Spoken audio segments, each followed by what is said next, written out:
stack or a fat trade paperback. Flocking to the I am joined by the amazing Allison O'Toole, Dan Price, Andre Owen, Fred Kennedy, Chip Zdarsky.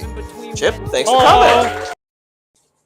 What's up, folks? I'm your host, Konrad, on Wednesday Night Reviews. And once again, I am joined by Nick Goode, creator of Sussex Chapter 1 and 2, and now launching Sussex Chapters 3 and 4 live on Kickstarter.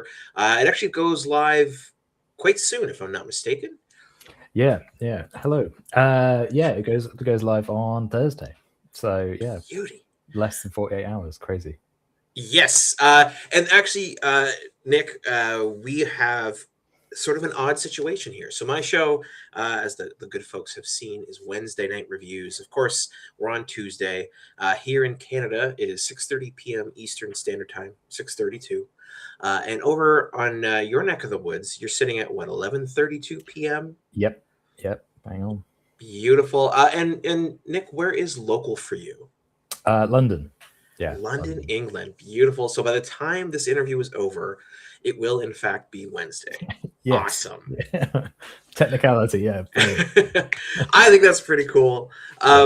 Well, Nick, just to start it off, I know, as you mentioned just before the show started, a year ago, almost to the day, is the last time we did this. For the folks out there, though, at YouTube land, or perhaps if they're watching this sometime in the next 30 days, so they can click the links down below, get in on the campaign, and get your book. Who is Nick Goode? Oh, that's such an existential question. So I'm a writer, so I've been writing comics for, at this point, like 13 years, something crazy like that. I've done a variety of series, but yeah, my latest one is a book called Sussex, which is also probably my most personal book, I guess. The sort of like easy way of describing what the series is that it's a psychological thriller that explores mental health through the lens of a spy in World War II. And that mental health aspect to it is the personal part. It's my way of kind of writing down all of my thoughts, feelings, experiences of anxiety and depression that I've had over the course of the majority of my adult life. So yeah. Gotta love life and just how easy it is, eh? Yeah. I mean, it gave me this book, so in a way, it's kind of given me something good. But, this is true. Yeah. So the last time we spoke, one of the things I found interesting about your campaign, and what I still find interesting about it, is you are titling the book Books. The original was 1 and 2, and that is a 56-page book, and chapters 3 and 4 will be the same. Mm-hmm. So it is, in fact, a singular copy of a book. I'm actually going to pop the campaign up here. Yeah, and so I guess just to start with, so that people know sort of what they can expect, roughly, you've kind of covered what it's about. I want to ask a little bit about Archie, our protagonist, as well as this other very bearded gentleman that has joined him in this quest, in his mission. But for the book itself, the 3 and 4 part, I still find that interesting. So why make it 2 parts in one big book?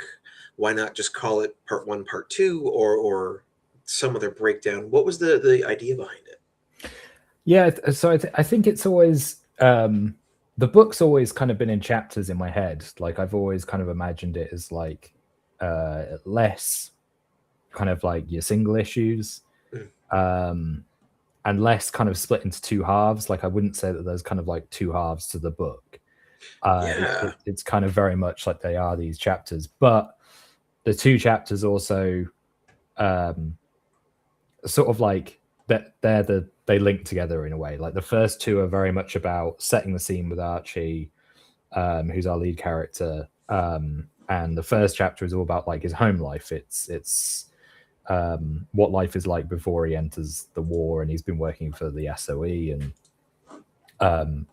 and kind of who his like fiance is, this girl called Alice. And then at the end of that issue, he goes to war. And the second chapter is then about the mission. It's about this Jedburgh operation that he finds himself on, and those two issues have always felt like two sides of the same coin kind of thing. They've got like a shared thing, and 3 and 4 is kind of the same. 3 is almost like the actual trauma of war. It's kind of everything that Archie's looking back on and telling this story, and it's leading to this thing in chapter 3.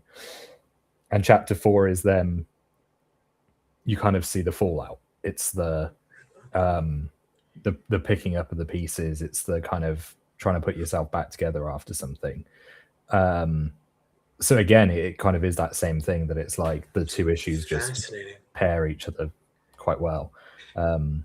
Yeah. So when you were writing this, did they also happen to, for the actual work of the writing, did they happen to work that way too, where 1 and 2 sort of came together as a unit, and then 3 and 4 have come together as a unit as well? And I appreciate we've talked about it, but for the folks at home, can you sort of go over again to the why of this book, as well as the process? Yeah. I'll answer them in reverse order because I think I go for it. Yeah. So the why of it, which is kind of what we talked about on our last podcast, was that I basically was going through all these like mental health issues, and at the time I wasn't really writing anything about it. I was the other books I was writing were a bit more kind of I don't know, they were a bit more kind of like just sci-fi sort of exploring kind of worlds and whatever. Like that's always a part of my kind of joy as a writer, but I was going through all these kind of things, and I didn't really have an outlet for writing it. And in particular, when I was going through kind of the worst of the depression, I visited a place called Bletchley Park, which is like the home of the code breakers. It's essentially where they broke Enigma. Which is so cool. Yeah, it's a really cool place. It's really fascinating. And I think I said it last time, but it's so weird because it is just like a little like it's like they've condensed a village into like a very small space. It's very cozy and strange. It's got a weird comforting feeling about it, but equally you kind of think like people made really heavy decisions here. And I was sort of walking around there in the middle of this depression and this anxiety, and I was reading this story about all these code breakers and these people making decisions about other people's lives or whatever, and I just kind of thought like, I could not do that in my current state. In my state of anxiety, I could not make those decisions. I would just buckle. I wouldn't know what to do. And it kind of got me thinking that I was like, anxiety is not a new thing, neither's depression. It's always been around. I think it's just that we couldn't really either name it, or there wasn't help for it, or treatment, or whatever. And and so that kind of like led me down the path of like, maybe I'll write something about that. And Sussex took a few years to kind of shape. It was kind of always like tugging between, does it become like a war story or does it become more psychological? And it was kind of that back and forth that I think I did for a few years, and I eventually landed on something that fit. And it would have been like, what, 2 years ago now, something like that. I think it was the end of just over 2 years ago. At the end of 2023, we had done it as a Kickstarter for just chapter 1. And this was with the wonderful guys at Foreign Press Comics. Like Kyla's an awesome dude, like brilliant, love him. But the campaign kind of fell through, and I think as you kind of do after something like that happens, you sort of like, well, let me take another look at the book. And I think I also realized at that time that I was sort of like on the verge of going through another bout of depression and anxiety. Like there was a load of stuff that was kind of creeping up, and it's sort of like where I look back at myself, like talking about the book. I'm like, I can see somebody who's struggling a bit because they're about to go through something in a few months. And that's sort of what happened, is that I sort of went through another round of anxiety and depression, and it reframed the book a little. Like as I was coming out of that, I started reading the chapter back, and I was sort of like, I think the thing that was missing was my voice. I think, and I might have said it last time, I can't remember, but it felt like in that version of it that we'd done, where it was just chapter 1, as much as I was happy with it at the time, reading it back before we went into the Kickstarter last year to do 1 and 2 together, it was like there was a disconnect between my voice and Archie's voice. And really, I think the whole point of this project, to answer your question, is like, it's about merging those two. It's about kind of like Archie is the frame in which I'm putting my spin on what I've been through with anxiety and depression. It's like, this is how I get through it. And so a lot of like his internal monologue, like there's a narration that runs through the book. A lot of the questions that he asks and the things that he says are things that I personally feel or have said or think about day to day. And that shaped the book a bit more. Yeah. So that like started to glue together. And then I wrote chapter 2 after I'd done that rewrite, and that sort of clicked. It was like, okay, I think I know where this is going. It was kind of like once I'd unlocked his narrative, like knowing what he was doing, I think from there I could write the second chapter a lot better than I could have if we'd done it with foreign press like the following year or whatever. Yeah. I think there was something about going through another like mental health crisis that you kind of go like, okay, maybe I've got something. So that was kind of simple. And then last year when I started writing 3 and 4, because at that point it had been like a good year or 18 months since I'd kind of written in the world. Yeah. I approached 3 and 4 with that same kind of thing of like, okay, I've just got to be really kind of like honest and remember the feelings and the thoughts that I was having, and kind of put those to paper. And because 3 is very much about the thing in question, like what's the thing that has kind of broken Archie that's led to him telling this story and he's unsure, and 4 is the picking yourself up after the thing. And so I sort of tapped into those, and I don't think, to answer your other question, I don't think they were written with the idea of them like fitting together as 2 and 2, like 1 and 2 and 3 and 4. But when I finished it is where I kind of looked at it and I thought, yeah, like I think ironically it works as 1 and 2 and 3 and 4, and it just sort of fit that was how we could do it. So yeah, that's kind of a long-winded answer, but yeah, that was it. No, it's perfect, because I appreciate the honesty that goes into this writing, and I think the reason that I like this book so much is because I feel like that honesty comes through in the emotions that Archie goes through, and that you very clearly write in how sometimes little you choose to have them speak, and more so let the atmosphere do what it needs to do. And then in the few words that sometimes Archie does say, like you said, that is literally could be something you yourself have said, that delivery in those lines, they land harder for it. And then additionally, I must shout out, when we got some beautiful art for 3 and 4 here, I have to shout out your artist. Please tell me his name. Alvaro Molina, yeah. Absolute gem.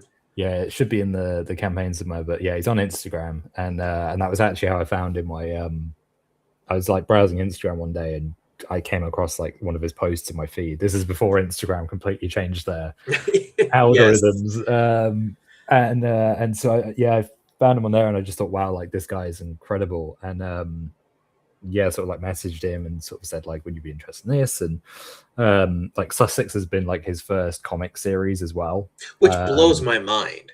Yeah, it's crazy, like it's nuts. And like he tweaked his style a little bit from like chapter 1 to 2, and I think that's the other really nice thing about this book is that because it's kind of like my most personal thing in terms of exploring mental health, it's like I'm doing something quite new with my writing there, where it's kind of like I'm like putting things to page, where I'm kind of like somebody could really hate this line, but like that's something I've said to myself, and it's like kind of dealing with that. And then Alvaro's kind of putting himself out there as like, this is my first completed work of a story of a comic book, and I think like that combination is quite nice to have this book and sort of say like we both did something new and sort of took chances and yeah, put it on the page.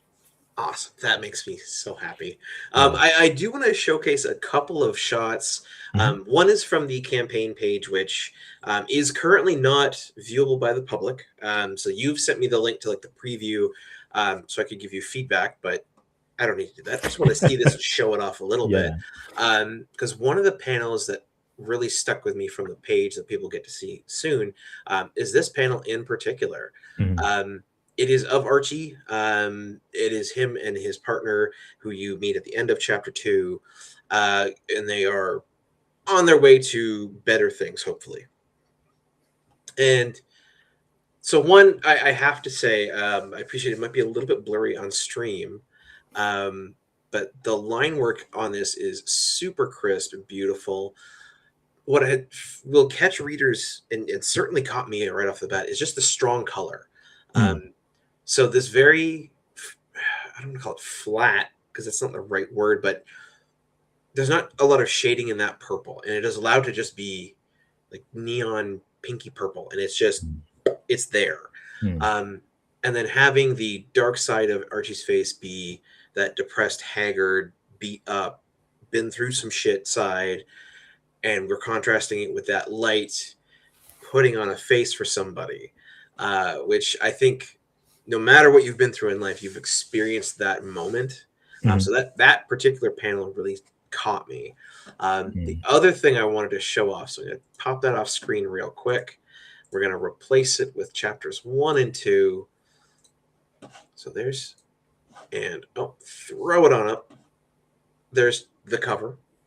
Of course, is the PDF copy. I'm going to scroll to page 6, and I'm just going to have to do this. Is that going to work? I'm not sure what you're seeing. I can see it. It's there. It's square. There you go. So what I love about this particular panel, particular page, actually it's a spread, but it is so much atmosphere and so much mood. Like I immediately, I'm not sure if you're a blues fan, Nick, but I'm a big fan of the blues. And immediately that's where my brain goes when I see this. Or sometimes it's that like old school pulp investigation trumpet sound, like something like that plays in my head, like a long sort of sad note carrying off. So that page really stuck with me, or pages that Alvaro just killed. And what I find fascinating about this book is just the different kind of things that you allowed him to do. Because in the back of what you've sent me is basically your actual scripts, which I think are super cool because we get to see what you wrote and then just look at the art that Alvaro created from it. So this is another one of the pages that I love, and this is where Archie and a gentleman from the government has basically said, hey, I have to get you to this meeting. We got to go. And it's showing them getting there. And it's just the different artistic approaches, the different art style of this juxtaposed against like even just the next page, the variance of color, the different way it's shown off. It evokes a very particular genre of media, but also it sets this book apart. So basically props to Alvaro, because this is amazing. But additionally, when it came to that art and that style, I guess what I wanted to ask for you was, how was your direction different from, say, this book or chapters 1 and 2 to him for chapters 3 and 4? 4 is quite different, I guess. Alvaro hasn't started fully illustrating 4 yet, so I haven't seen his art for. That's kind of with our aim is to finish 3 just before the campaign launches. Like we should be done with it by the end of this week, beginning of next. 4 is then kind of like what we're going into. The script for 4 is just a different vibe, I think, than the rest. It's a little bit closer to chapter 1. It's cool. It's got there's a bit more of something to it. Whereas 3 kind of until the final few pages kind of continues chapter 2's kind of vibe. In terms of like me writing it for Alvaro, I think the biggest difference there is that one of the great things about working with Alvaro has been when I first wrote it, I didn't write anything that was like, this should be like neon noir sort of like in your face. Alvaro just sort of did that, and I was like, this is amazing. This is like, you've tapped into something that I had never imagined, which always happens. Like every artist I've worked with, I feel like has always like taken what I've written and then delivered something where I'm like, I could not have imagined that being any better. Like that is incredible. And Alvaro kind of did that where he just really spun it around, and I was like, whoa, okay. Here's the first page of book 1 in your scripting. So it's one of those things where it's I think that's chapter 2. Sorry, I was reading it and I was like, wait. So that like that's one of the things where it's like I wrote something on chapter 2 and I did an opening that we changed because Alvaro sort of read it and was like, I think it's better if you play it out in a more linear fashion. Like I think what I'd originally written was a bit more like non-linear. And I knew that what I wanted to start doing was with Archie's memory, it like fracturing, like so much of him in chapters 1 and 2 is him talking about like at what point does memory become a feeling? At what point does a feeling create a memory? Like what's the difference there? And you're sort of trying to like crack those. And Alvaro, when he was illustrating the chapter 1 and 2, it was sort of like he was adding a lot of that same feel to the page. Is like those questions were kind of coming across in the atmosphere of a page or the colors of a page or whatever. And so writing 3 and 4, it was kind of like I knew I was playing more into this cracking of a memory, like chapter 3 being the sort of one where you see what it is. And I was able to write for that, which was quite nice, like being able to kind of be like, oh, okay, so it's going to be this, and there's going to be X amount of color, and it's going to do this and this, and the atmosphere for these pages should be this. And I think being able to put that I think being able to put that in the script's quite nice. The other thing I think I tend to do quite a lot as a writer, and I think I've done it with most of the artists I've worked with, is that I think I tend to give like sort of like, this is what's happening story wise, like this is where the characters are, this is what they're talking about. And it's rare that I will put in like extra detail. Like I won't go to like Alan Moore level of like pages and pages and pages of detail where you're just like, whoa. But I think part of that is because I do like to give the artist like the freedom there to kind of be like, okay, in the background I'm going to have this thing shown, or like whatever they want to do. Or if they just want to like do it where it's like it's a 2 characters talking and it's a flat color background or whatever. I think being able to do that allows the artist to sort of like put a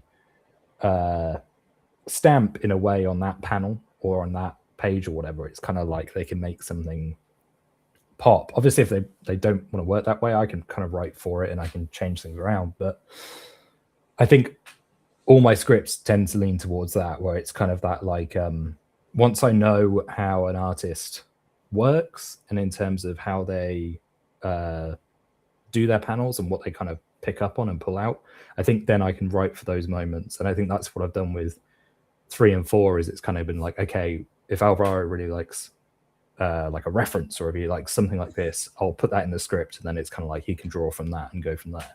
Mm-hmm. So it's probably a bit more playing to our strengths a little bit in terms of I can kind of point things out in the script or whatever, and point him in the sort of like direction I think he's kind of envisioning before he gets to it. Right on. Yeah.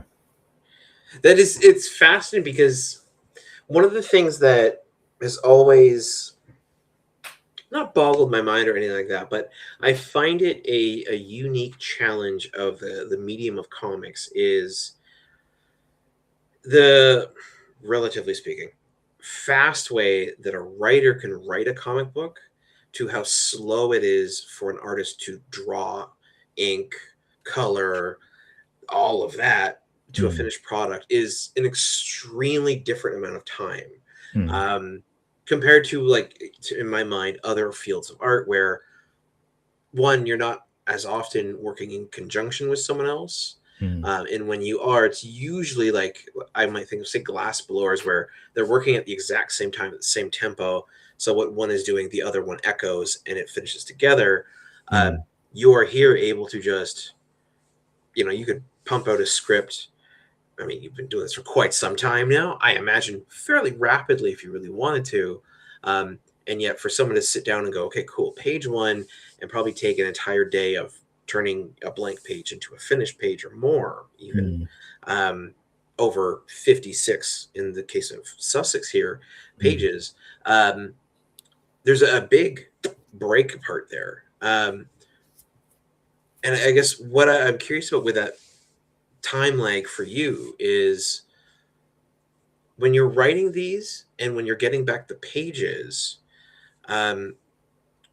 obviously when you're writing chapters 1 and 2, it's fresh. The feeling that you're living with is fairly fresh.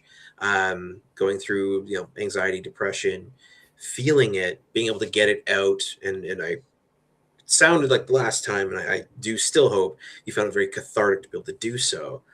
And then you're sort of basically, do the work of contacting an artist, making an agreement with them to do it, and then waiting for them to do it. With that lag, do you find that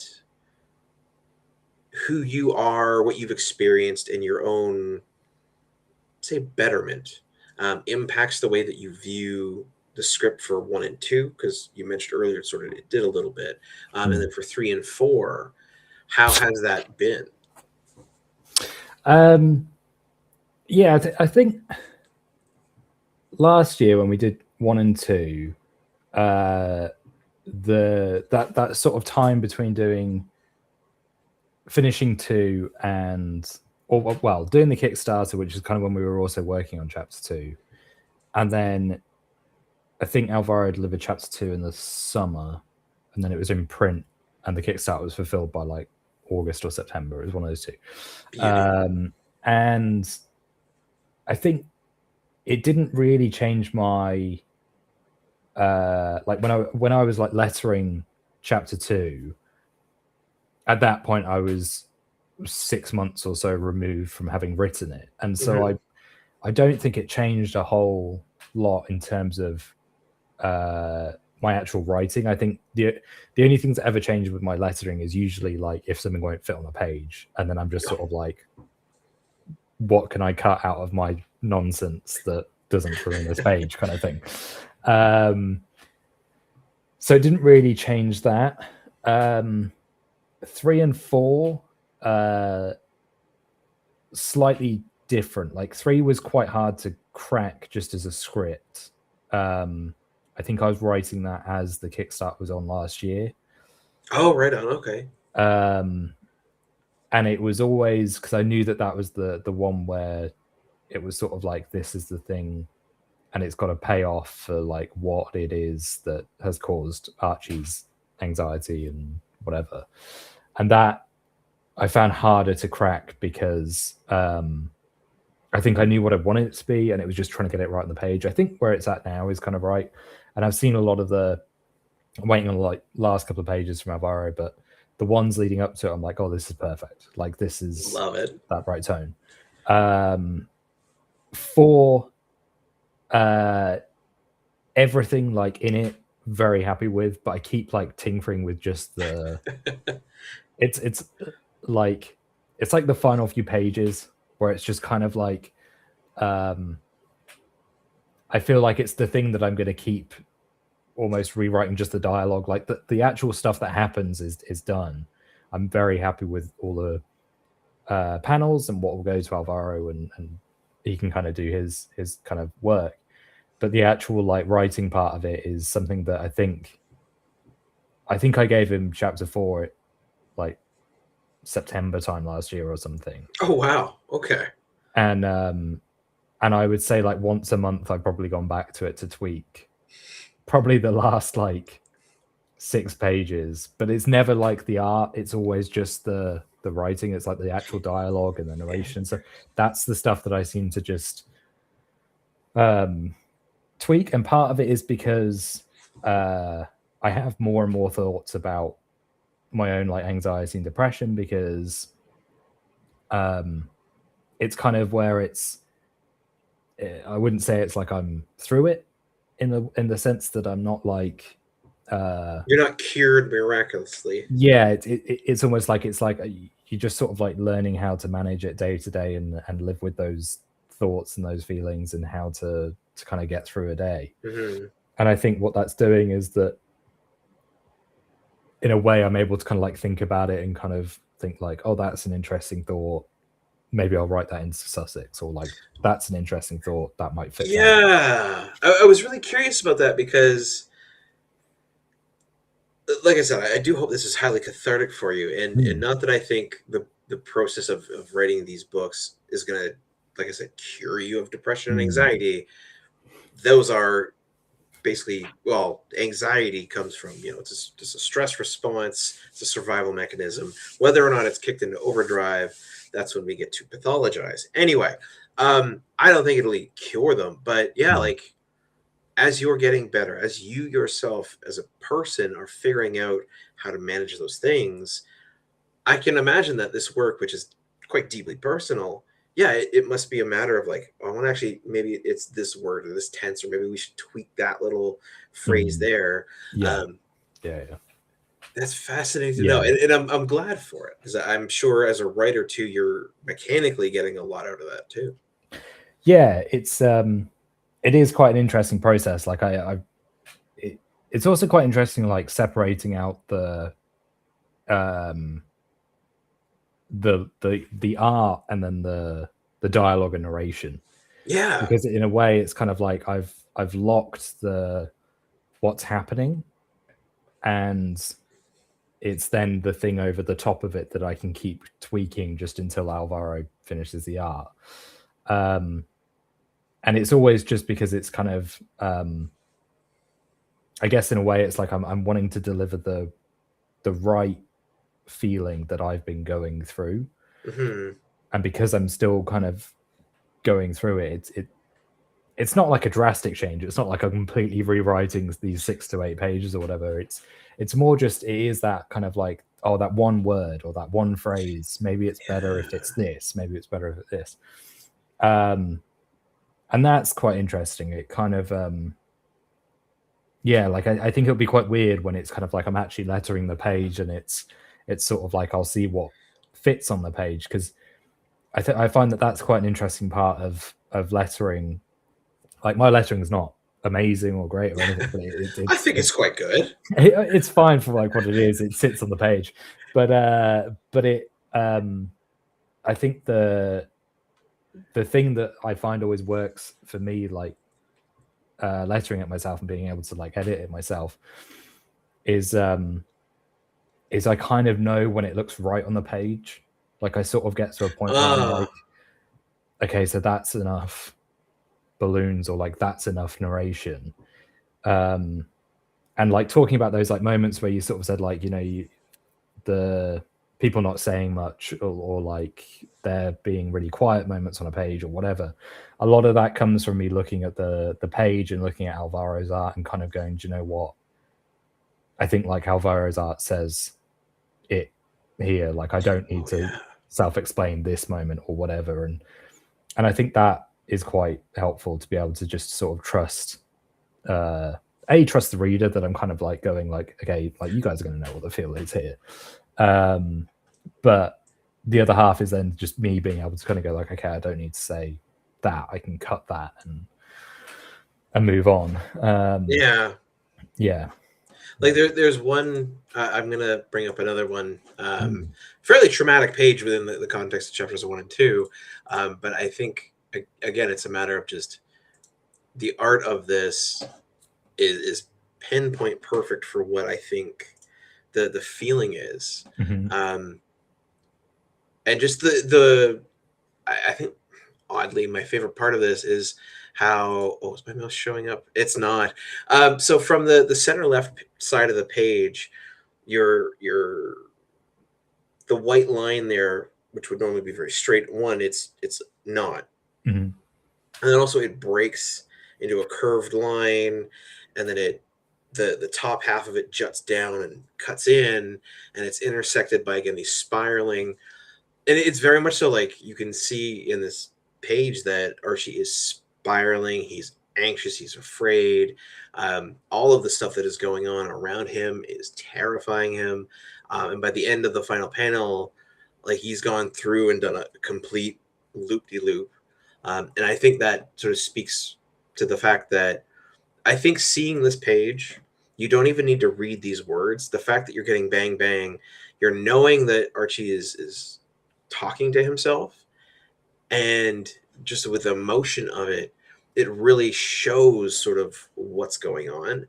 And that was amazing to me. So the good news, folks, to the folks out there in YouTube land, or joining us live on Instagram, or perhaps you're watching this sometime in the future, but prior to the end of the campaign, so that you too can get these books, is that a physical copy and I believe digital copies, correct, Nick, of 1 and 2 will be available for the campaign. Yes, there are like very, very limited copies of 1 and 2 left. I think I sort of made the executive decision with the Kickstarter to like not reprint, because I was kind of like,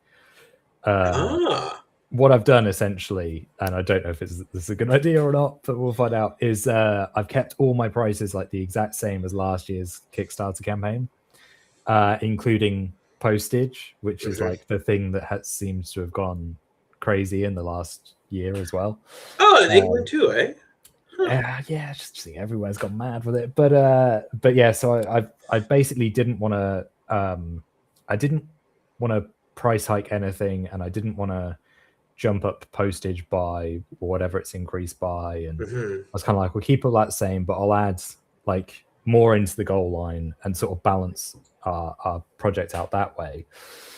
And because I've done that, I was kind of like, I can't like add in another reprinting of chapters 1 and 2 as well, because I was like, this project will just become like unobtainable. Like I was like, I need to be able to trust that I can get there. So we printed like a little bit more than we needed to last year, but when I say a little bit more, it worked out to like 17 copies or something. Oh, okay. There is like a really limited amount of physical copies, and then the digital for chapters 1 and 2 is unlimited. Everybody can get a digital. So I'm kind of I've tried to balance out where I can. Perfect. Yeah. Well, I'm glad to hear it. In my experience of monitoring campaigns, doing these interviews, I do not think you have made any mistakes. Thanks. And I hope that makes you feel good about it. In my experience, the people who are going to want the people who are going to see this campaign and go, I want that book, and then realize, oh, there's a 1 and 2. The hardcore collectors who are really going to want it, they're going to love it. And in my understanding of how it usually rolls out, is the other folks will probably be quite happy with just digital 1 and 2, and then the real deal 3 and 4. And hopefully those collectors are the folks who go to the Comic-Cons that you will be attending live in person somewhere, and get them signed, because that'd be sick. Yeah. The other kind of thought that I've always had is Alvaro and I always talk about it. primarily just about like cover art and stuff, because the covers for Sussex can always be quite they're like difficult to crack, but when they come together, they're like always pretty good. I'm always very happy with what Alvaro delivers, because it's always very punchy. But we sort of always talk about like, you know, like if 3 and 4 is successful enough and we feel like there's enough life in the book, we can come back and do like a paperback version. We can do like the trade and do the collected version and do like a proper cover art for the graphic novel and stuff. And we were sort of like, that would be the sort of final note to the story. But at the moment we're sort of like, we've just got to feel like we can make 3 and 4. And I think that's what this campaign is. It's sort of like, let's make 3 and 4, let's get it done, and then deal with the sort of like more fun stuff afterwards. But like for now, we want to see the story finished. We want to kind of be able to conclude it and get there with it. So yeah. Perfect. Well, I have every bit of confidence. Now, Nick, we are 41 minutes into this interview. We are a little bit past the time I would have normally liked to do this, but I would like to go over the different options people have, or the different tiers people have in the campaign. Are all of the details for that, the pricing, what people will get, is that finalized? And perfect. And are you okay if I show it on screen? Yep. Cool. Yeah. Awesome. Then I'm going to go in here. We're going to click this little button, and I'm going to make our heads really small in a second. Wow. Can I do it smaller? There's no real point in that. I don't know. Let's do this one. Why not? So can you please walk us through the different ways people can back this campaign if they like it, want to support you, and of course, get your books? Yeah, so like I said, I've tried to keep it basically the same as last year, same price as everything. So I'll run you through like the ones that aren't as explanatory as the title. Like the digital and the physical is kind of obvious of what that is. So the Soundest Poundest, for instance, that's like it's a British phrase, but basically if you give us a single £1 or like whatever you want, you'll also get a thank you in the book. That's nice. So rather than just backing with no reward, you can back that and you will get a thank you in the credit section of the book. Digital, again, we kept it the same. So it's £5 and you get both chapters for that in one single book. So yeah, locked with that. Physical, £8, which is printed book, and you get digital copy with it as well. The Code Breakers is our like complete digital bundle. So that's both books, all 4 chapters, all in £10. You get the full story. And then the mission is our early bird special. So this is only available from this Thursday when we launch to 2 days. Yeah, this Sunday, which is the 1st of March. And so last year we had this amazing artist called Tim Catherall, who's based in the UK, do an art print. And we did 2 of them last year, which one was a black and white and then one was color. And the black and white was the same, where it was available for the first few days. And so we just run that again because Tim's art is just amazing. And the art print that he's done for this one as well is like stunning. It's super cool. So he's done one in black and white and one in color. Black and white being only available for this opening weekend. There is also, which this isn't on the page because it is purely just for anybody who backed the chapters 1 and 2. But if you're watching this and you've backed chapters 1 and 2, you will see an update go live on that page, which is just for the backers, which will contain a secret reward link.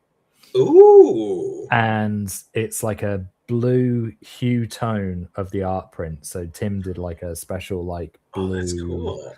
Kind of it's a really nice looking kind of special reward. So so if you have backed chapters 1 and 2, just look for that link and you can follow it, and then but it'll go live on Thursday when the campaign goes live.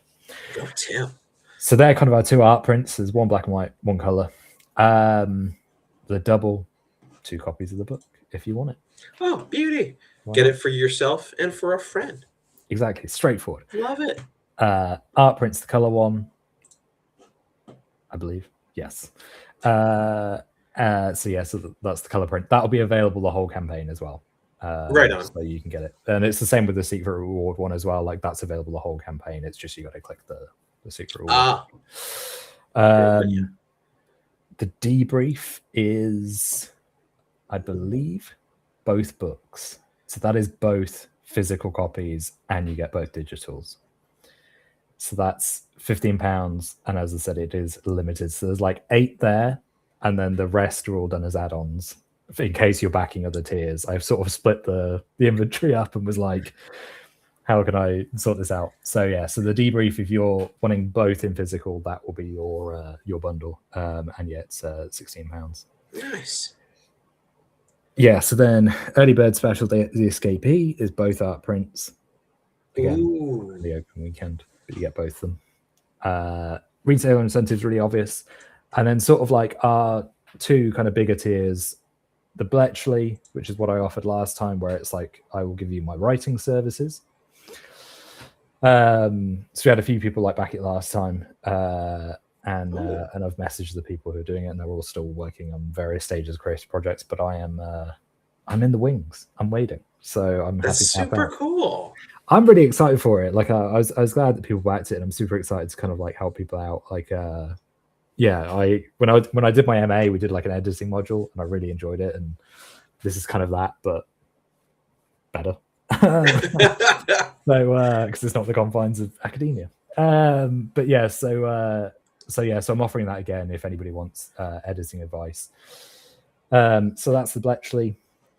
And then last but definitely not least is the Infiltrator, which is again, so last time we offered in chapter 2 there are a couple of French resistance operatives who in the like normal version they've just got like a normal face, and then Alvaro basically had to draw them with normal like character faces in case we didn't have any backers for this. Oh, fair. Yeah. And then we got a couple of backers, so those 2 characters became replaced with these backers' faces, so you can like see yourself in the comic as a French resistance operative. And so I've brought it back because in chapter 3 there's a couple more French resistance that pop up, and so if you want to see yourself in the book, there's literally 3 slots because there's only 3 people. So if you want to see yourself in a comic book, now is your chance. You can become a part of the French resistance. Awesome. Yeah, it was super cool as well. Like it was great to see like these 2 people's faces like sort of placed into our book, and like it's, you wouldn't know it unless you were them, which is kind of like the special part is like, oh yeah, when you read it as just an audience member, you're like, oh, that's just the character's face, but to these few people you're like, I know that person, or like that's this person or whatever, and that's quite nice.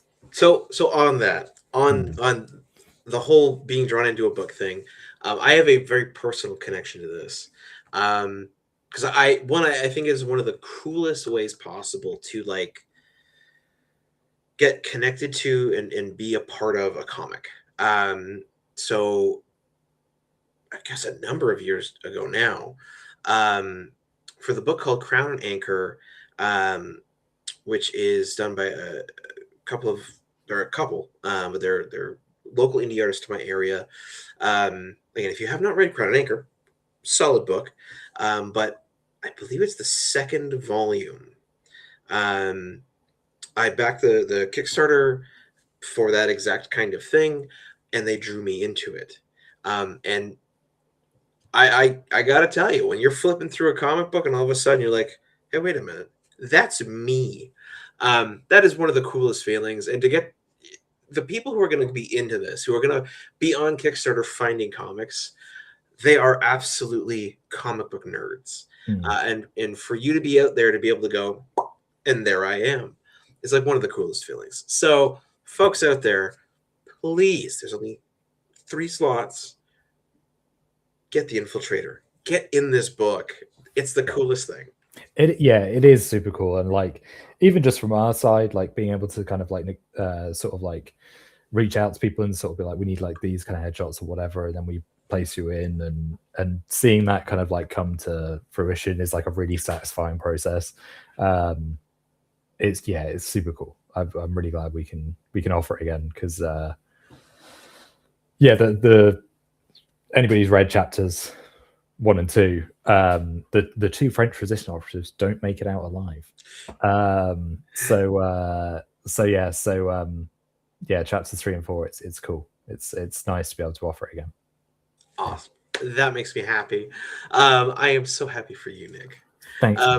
Nick, that reminds me, I totally forgot to. Also, before I like forget about this, we also have, I don't think the preview can show it, but we've got a ton of like add-ons as well. So last year I didn't add like many add-ons. I think it was like the art print, the editing service, etc. I've gone like crazy this time. So I've kind of done something which is kind of called like my extended library. You've got basically every book I've ever worked on. So there's like physical copies of a samurai book I did called The Red Wave, with a wonderful artist called Harry Hughes. There's a graphic novel called Lone Tales, which is like a collection of like sci-fi horror books. It's super fun. So that's physical. Both those are physical. Art prints from the last Kickstarter campaign. There's a couple of those left, so you can grab those if you want those. They come as a pair as well, so you get some of the early bird, because we had a couple of black and whites left. And then there's a whole bunch of digital stuff as well, like the Snow Universe digital bundle, all this stuff. So add-ons galore for this one. I've gone a bit crazy with it. Nothing wrong with that. It's one of the things that I find Kickstarter tweaked that I really enjoy, because there have been campaigns that I've seen where I'm like, you know what, I really like the base book. I want the base copy, and then this one thing from this other tier, I'd like just that one part, instead of like, oh, you have to get the big crazy insane everything bundle. So allowing people to go in and just grab, I want this specific thing. Chef's kiss. That's always been the thing that like I've kind of had to work out of, like, how do I detach these things? Like, I think the only thing that I can't detach is the custom characters, because there's only 3 of them, and Kickstarter doesn't let you like share quantity between an add-on and a main. So for instance, that's why I had to like split up the physicals of chapters 1 and 2 into 2 different tiers. There's like add-on chapters 1 or 2, and then there's also the full bundle with all of them. If I could share the quantities, it would be so much easier. That's like the feedback I've given to Kickstarter every time. I'm like, I want to share quantities between add-ons and physical tiers. But I'm sure they will. I'm sure they'll work on it, because so many people use the platform. I feel like it'll be just the next little thing. Now, Nick, I have one last like Sussex question, and then we only have like 8 minutes left, so then I'm gonna get into my 2 personal questions. My Sussex question is this. So on Thursday, in 2 days' time, when this goes live, your stated stretch goal is 1,742 pounds. That is a very specific number. That's not 2,000 pounds. Like, I'm used to seeing, a lot of Americans come on the show. So I'm used to someone having like, oh, my goal is $2,500 US. And when this thing goes live, it would convert it to Canadian for me. And then I'd get some gibberish number. Mm-hmm. I kind of have the gibberish number. What up with that? I'm so glad somebody noticed. It was the same last time. Well, it wasn't quite as specific, but last time it was like, I think it was like 1,290 or 1,390 or something like that. It wasn't a rounded up to like, you didn't 100. Just make it $2,000 or something. It was part of that is because I basically account for like everything that goes into it, and I'm like, I don't want to risk us not being funded by me rounding it up to a number. Oh, okay. So I'm kind of like, because in my head I did look at it, I was like, do I just round it up to 1,800? and it's just that's what it is. But then I was like, what if I got to the last day and I'd raised like 1,730? I'd be like, why did I do the extra amount when I'm £12 or whatever? So I tend to go to like bang on what. Yeah, this is the brass tacks. This is exactly what we need to do this. Yeah, it's like this is exactly what it's going to cost to make it. And then yeah, usually what we do as well, like anything that goes over, we just put towards paying us essentially, because we kind of put like a really small fee of like Alvaro's fee and my fee into the project, and then it's got like a real base amount, and then anything we make over we split between us, which is kind of how I've always done the Kickstarters, where it's kind of like, I think rather than going crazy with like stretch goals, which I'd love to, there are so many, like I always have ideas where I'm like, oh, this would be really cool. I think also like paying your team and like making sure everybody's like super satisfied and everything is always nice. So yeah, the 1742 is because that is bang on what I need to make this thing. So, awesome. Well, I hope you get far more because I've said it before. I will say it again. I will never stop saying it to the folks out there in YouTube land. Pay your artists, pay them well. And when you're going to buy art from someone at a show, don't haggle them. Just pay them what they ask for. If not, kindly share their stuff online and tell them to have a great day. Nick, we've got 3 minutes. It's been a year. I guess my first question for you is going to be recently, what is it that you have been reading, whether it's comics, literature, some sort of research? What have you been reading not for work, so to speak? Yeah, two things. One is a comic. I'm actually like trying to finish reading The Walking Dead. Oh, nice. Okay. I've somehow managed to avoid how that book ends. Like I know the big thing, but I don't know the actual how it concludes. And I've sort of like decided that I was like, I need to do it. So I've been reading the like compendiums, the like those page, massive. Yeah, like you could knock someone out with it. So I'm currently on the third one of those. I've got like 2 chapters left of it. Wow. They're like split into like quite big chapters rather than like the issues. So reading that, and then the other is it's like a novella, which is called Orbital, and it's I'm reading it partly because of the novel that I'm writing at the moment, and I'm kind of like I've been struggling with it for like a year, and a friend of mine got me the book, and she sort of said like it sounds similar to like what I'm writing, and it's been really helpful. It's like it's basically about these people who are on the International Space Station, and it's sort of like just like their like observations of Earth or their surroundings or whatever. It's very kind of like observational, fly on the wall sort of storytelling, which is kind of what I've been doing with this novel. So it's quite nice to read. It's like really well written. There's some really nice lines.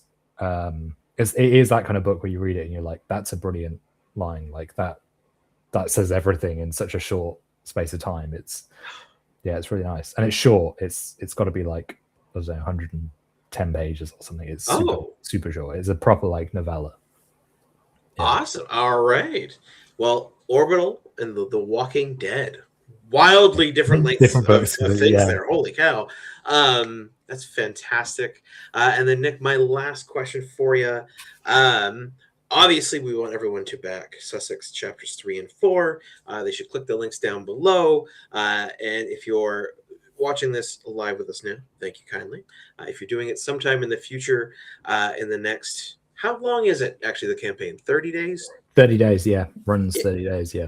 So sometime before March 24th, I guess it'll be 26th, 2026. Click the link, get the books, do the thing.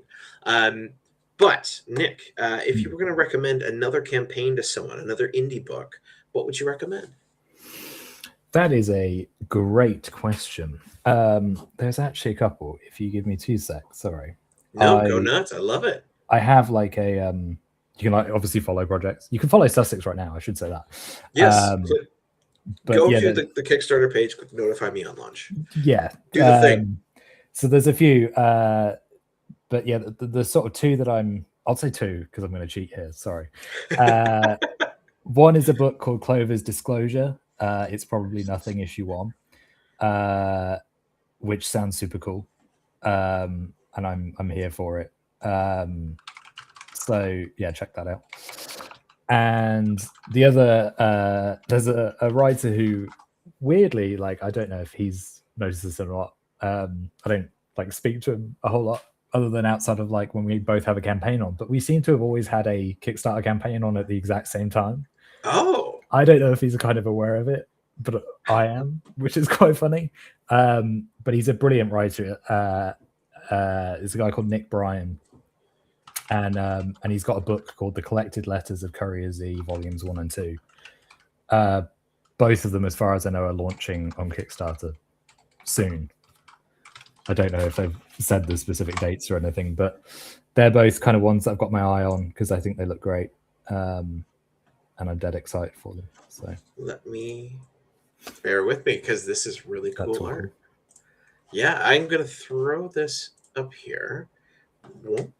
Yeah, that's pretty cool. Yeah, Nick's books are like always like super interesting. Like every time I like see one, I'm just like, this sounds great. And as I said, it's always like really weird. Like I've noticed that every time I'm like getting into the Kickstarter world, because I think the way that my mentality works is that I think I tend to like do a Kickstarter and I'm on social media like all the time and looking for things and whatever. Yeah. And then I finish a Kickstarter and I'm like, I never want to look at social media ever again. And I'm going to go live my life and watch a bunch of 4K Blu-rays.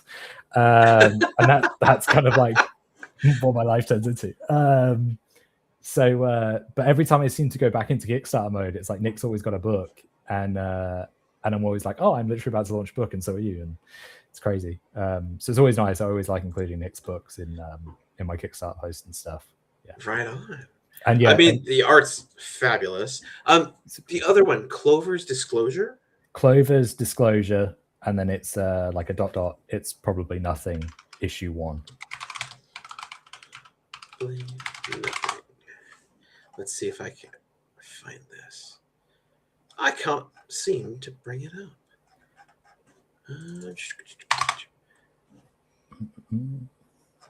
Yeah, I can't seem to bring it up. Weird. Oh, it's yeah. What's the person's name? Kai Brown is who is running it. Kai Brown. Kai Brown. Well, we're gonna go into Kai Brown's site and show off. I love this. This is Kai great. Brown. Meet Kai Brown, people. I assume that's the same Kai Brown. I don't know. It seems to be. That's the first thing that comes up in Clover's Disclosure. It's probably nothing is in there. Yeah. So Hannah Williamson is somebody that I know. She's the artist, and like I've spoken to her a little bit at a convention, and her partner Connor is somebody that I talk to quite a bit as well. Which is how I was like made aware of the project. Is that I saw that Hannah was posting about it on Instagram, so I was like, I'm there for it. And I think it launches in March, I think. But awesome. Yeah. So they're the two Kickstarters that I've like got my eye on. There's always so many. Like that's always the great thing. Like I always do updates in my Kickstarter updates, which is like a section just called Tea and Kickstarters, and it's just a time where I have a tea and just say like, I really like these Kickstarters. You should go check them out. Yeah. I love it. That's honestly, there's so many. But yes. But Nick, absolutely, we have gone past our hour by a pinch, but I hope that's okay at 12:35 a.m. on Wednesday, March 25th for you. As always, Dick, thank you so much for joining me and coming and talking Sussex with me, man. Anytime, man. Thank you so much for having me. It's always a blast. I always love it. For sure. And to the folks at home, once again, thank you for tuning in. Comment down below what you think of Nick, the book. If you've dealt with anxiety and depression, go for it. Let us know how you've gotten through it. We can maybe help others spread the word. And of course, subscribe for more. And the most important thing, click the link down below. Go get Nick's books, all right? But that being said, we will see you next time.